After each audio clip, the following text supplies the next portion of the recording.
day, Mr. Guido.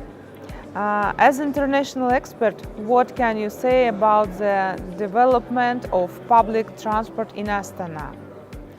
What are the disadvantages and advantages you can see? The difference with Astana and other cities is that you are a relatively new city, so things has to be done quickly and with a huge pace, actually. So it's very impressive to me as an international expert to see how quick things develop also in public transport. I had the big privilege to work 2 years ago to advise the city on setting up a transport authority, and that in many cities it's very difficult to set such entity up. So I'm extremely glad that the transport authority is here. Why it's important? Because we cannot leave public transport purely to the private sector. We need to have a government that takes its responsibility, because we face a lot of problems in terms of congestion, environmental issues, pollution, but last but not least, public transport is important to provide people access to jobs, to education. So any modern city cannot survive, cannot compete if it does not have a good public transport system. What I think is very good in Astana is that you try to make an integrated approach. It's in the end about mobility. People want to move around. Sometimes it's on a bicycle, sometimes it's by car, sometimes public transport.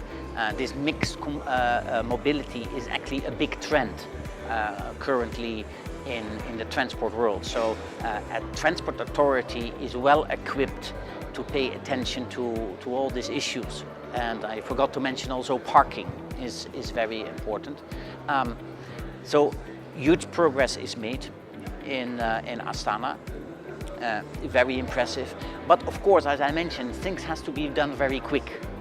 In London or Paris, we had 50 years or maybe 100 years to develop. Here, everything has to be in 3-4 years. So there are always some things what could done be better.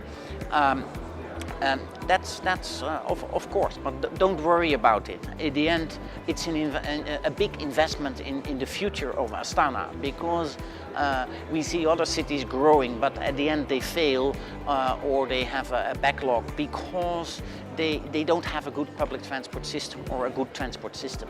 So huge progress is made.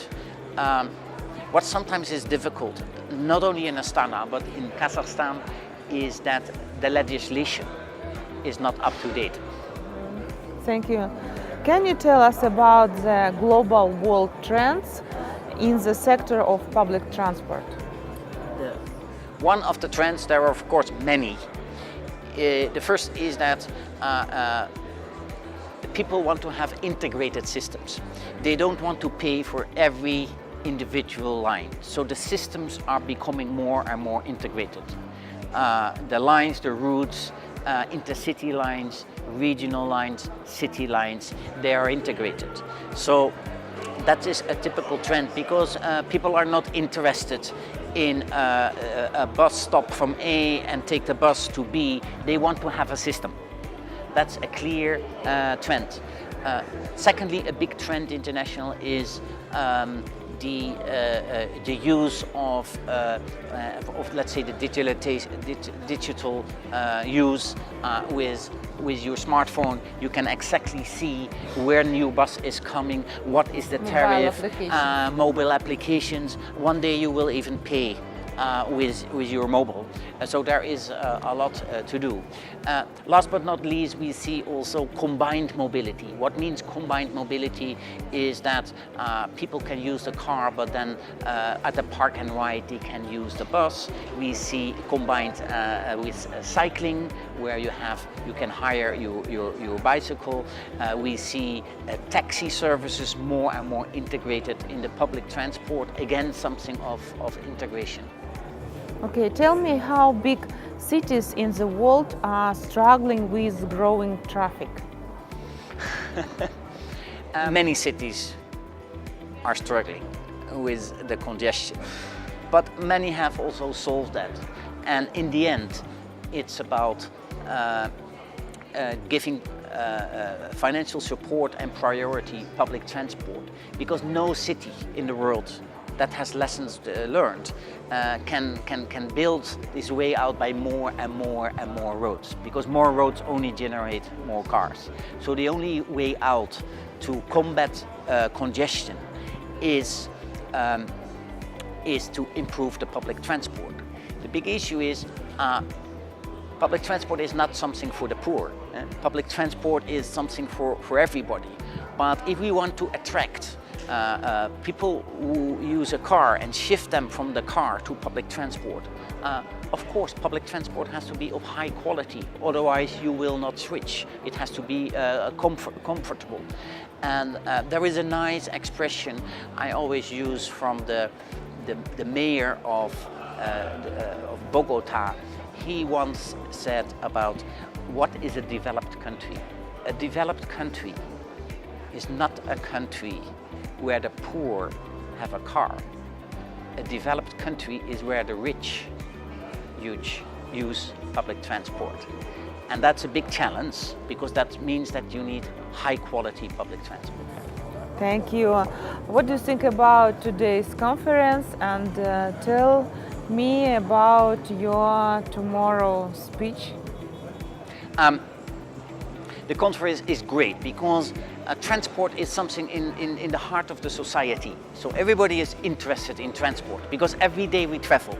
Yes. Yeah, every day you have come here, we travel every day. So it's in the interest of everybody.